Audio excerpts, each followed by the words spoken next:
ہندوستان فتح ہوا یا مسلمان خود ہو گیا؟ محمد بن قاسم فتح کیا، محمود غزنوی فتح کیا. لہذا ہندوستان کی زمینیں اب جو میں نے آپ کو بتایا کیا ہونی چاہیے، پورے بر صغیر پاک و ہند کی زمینیں کیا ہونی چاہیے؟ خراجی ہونی چاہیے یا عشری ہونی چاہیے؟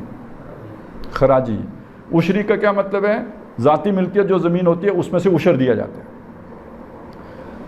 یہ انگریزوں کے دور کے بعد تک بھی یہ جو درس نظامی ہوتا تھا اس میں ایک کتاب پڑھائی جاتی تھی ثناء اللہ پانی پتی رحمۃ اللہ علیہ کی، لا بد منہ، فقہ کے وہ مسائل سے مفر ممکن نہیں ہے، یعنی جو ہر ایک کو پیش آتے ہیں. جس نے بھی مولوی بننا ہے یہ مسائل ضرور سیکھ لے، کیونکہ مسجد میں جائے گا تو لوگ اس سے یہ مسئلہ پوچھیں گے، یہ اسے سیکھ لینے چاہیے. لا بد منہ، جن سے انکار ممکن نہیں، یعنی جن سے بچا نہیں جا سکتا، یہ وہ مسائل ہیں. یہ کتاب تھی، یہ اسی لیے پڑھاتے تھے کہ کم از کم ہر امام کو یہ مسائل آتے ہوں. اس میں انہوں نے یہ بات لکھی کہ عشری مسائل لکھنے کی ضرورت ہی نہیں ہے، عشر کے مسائل لکھنے کی ضرورت ہی نہیں ہے کہ یہاں کوئی عشری زمین ہی نہیں ہے. ٹھیک ہو گیا؟ اس کا مطلب ہے یہاں کی کسی کی بھی جتنی بھی زمینیں ہیں کسی کی ذاتی ملکیت نہیں ہو سکتی، حکومت جب چاہے لے سکتی ہے. اگر آپ اس اصول کو مان لیں، حضرت عمر والا یہ فتویٰ تسلیم کر لیں. ویسے تو ہمیں 3 طلاقوں کے مسئلے پہ حضرت عمر بہت پیارے لگتے ہیں، یہاں آ کے ہمیں حضرت عمر بھی اتنے اچھے نہیں لگتے. اب سمجھ آئی پیٹ کا مسئلہ کتنا اہم ہوتا ہے. یہاں نہیں حضرت عمر کو خیال آتا کہ انہوں نے کیا فرمایا اور دور صحابہ میں کیا اجماع ہوا تھا. نہ چھوڑیں جی اس اجماع کا، یہ تو اس سے فساد پیدا ہوتا ہے. اس سے نواب کالا باغ کی زمین چلی جاتی ہے، اس سے نواب زادہ نصر اللہ خان بے روزگار ہو جاتا ہے، اس سے جتوئی صاحب کو جو ہے نا پیٹ میں مروڑ اٹھتا ہے، خوانین خوان نہیں رہتے، نوابزادے نہیں رہتے، ٹھیک ہے، سردار نہیں رہتے. اتنا بڑا فساد پیدا کر دیں، ایسا فتویٰ واپس حضرت عمر کو لوٹا دیتے ہیں، ہمیں نہیں چاہیے.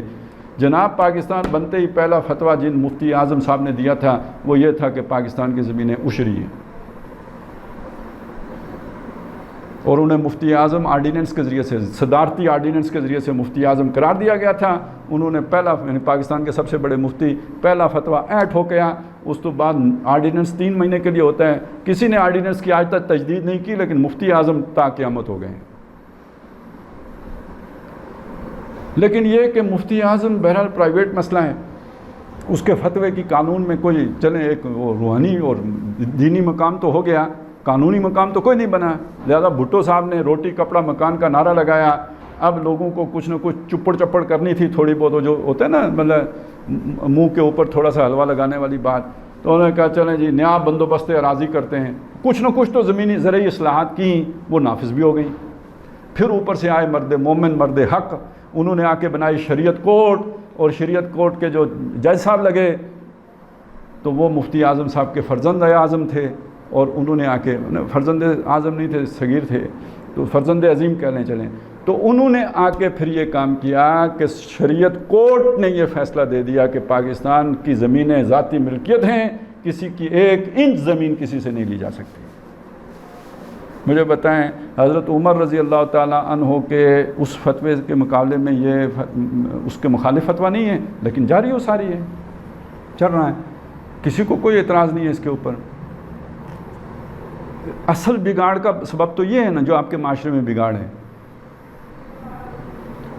یہ چیزیں سمجھیں گے تو کوئی اقبال کی الف بے آپ کو سمجھ آئے گی کہ باقی نہ رہی تیری وہ آئی نہ ضمیری، اے کشتائے ملائی و سلطانی و پیری. اب پیروں کی کہانی بھی سن لیجئے. پیروں کی کہانی یہ ہے کہ یہ زمین ہمیشہ زرخیز رہی ہے اس طرح کی چیزوں کے لیے نا. وہ فلانا اڑتا تھا، فلانا بیٹھتا تھا، فلانا دوڑتا تھا، وہ تو شف کرتا تھا تو پہاڑ چل پڑتے تھے. یہ ہندوؤں میں بھی ہے، یہ سکھوں میں بھی ہے، یہ گوتم بدھ بھی ہے، یعنی اس زمین کے اندر یہ تھا ہی. انگریزوں کو نظر آیا کہ بھائی اس طرح قابو کرنا بڑا آسان ہے.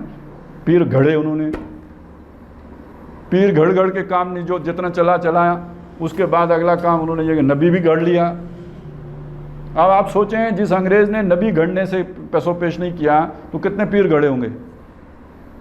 یہ اکثر و بیشتر پیر وہی ہیں جیسے ان کے نبی انہوں نے جھوٹا بنا دیا، ایسے ہی جھوٹ موٹ کے بہت سارے پیر بھی ہیں. یا جو پرانے چلے آ رہے خانوادے تھے ان کو خرید لیا.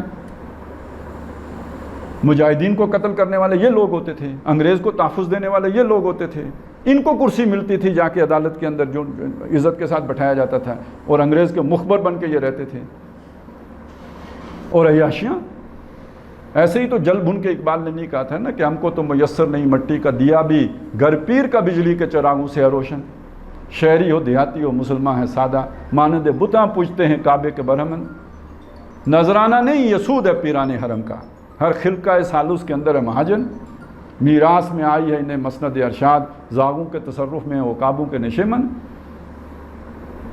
تو اصول یہ ہے کہ لا یکون دولتم بین الاغنیاء منکم، تو جو تمہارے غنیوں ہی کے درمیان یہ اتنا بڑا فساد پیدا کر کے زمین کا سود پہلے وہ حلال کیا، اور بعد میں جو ہے نا یہ والا بینک کا سود بھی حلال ہو گیا، اسلامائز ہو گیا۔ نتیجہ کیا نکلا؟ دولت کا ارتکاز چند مخصوص ہاتھوں میں ہو گیا، وہ للو تللو میں پڑ گئے، باقی قوم کا حال جو پہلے ہم کہتے تھے حال خراب ہے، آپ کو نہیں سمجھ آتی تھی، اب تو خیر سمجھ آئے گی نا۔ اب تو کہہ رہے ہیں پتھر باندھو، دو باندھو، گھاس کھاؤ، بلڈی ہو نا تو کھاؤ، لیکن ان کے گھر روشن رہنے چاہیے، وہاں پہ وہ ان کی نئی سے نئی مرسیڈیز گاڑیاں آنی چاہیے، تو بیلنے میں جو ہے نا وہ کچومر نکالنا ہے عوام کا، یہ ان کی خدمت کے لیے پیدا ہوئے ہیں، یہ ہے وہ چیز جو فساد کا موجب ہے۔